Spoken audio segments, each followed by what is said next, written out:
అందరికీ నమస్కారం అండి. రోజుకొక మంచి మాటలో ఈరోజు మరొక అద్భుతమైనటువంటి జీవిత సత్యాన్ని తెలుసుకుందాం. ఈరోజు సంతోషం అన్నింటికంటే చాలా గొప్ప సంపద. అది ఎలాగో తెలుసుకుందాం. సత్పురుషులతో మర్యాదగా ప్రవర్తించాలి. గర్వం, అహం అనే 2 దుర్గుణాలతో మనిషి దైవాన్ని తెలుసుకోలేకపోతున్నాడు. క్రోధం, కోరికలకు, అనుబంధాలకు పూర్తిగా స్వస్తి చెప్పాలి.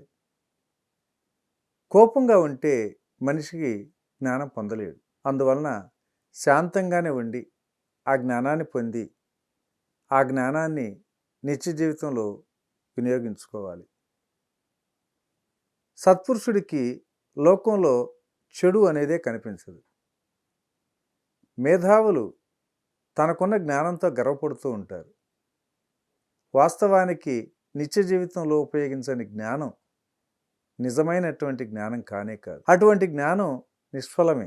మనసుపై అదుపు లేని విద్యతో ఉపయోగం ఏమీ లేదు. సాధు స్వభావులు ప్రేమ, దయ, కరుణ, క్షమాగుణాలను కలిగి ఉంటారు. ఇతరుల అభిప్రాయాలపై ఆధారపడేవారు ఎప్పటికీ సొంత నిర్ణయాలు తీసుకోలేరు.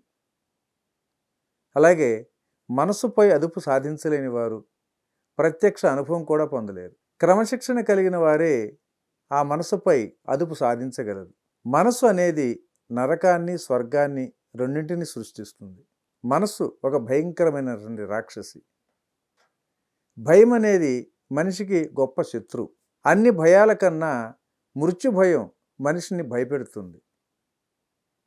భయాన్ని ఎదుర్కొనక మరింత భయపడుతున్నారు ఈనాటి మానవులు. ఏ వ్యక్తినైనా చూసి భయపడితే ఇక ఆ వ్యక్తిని ప్రేమించలేరు కదా. అలాగే కోపం విషం లాంటిది. కోపం మనిషిని శిథిలం చేస్తుంది.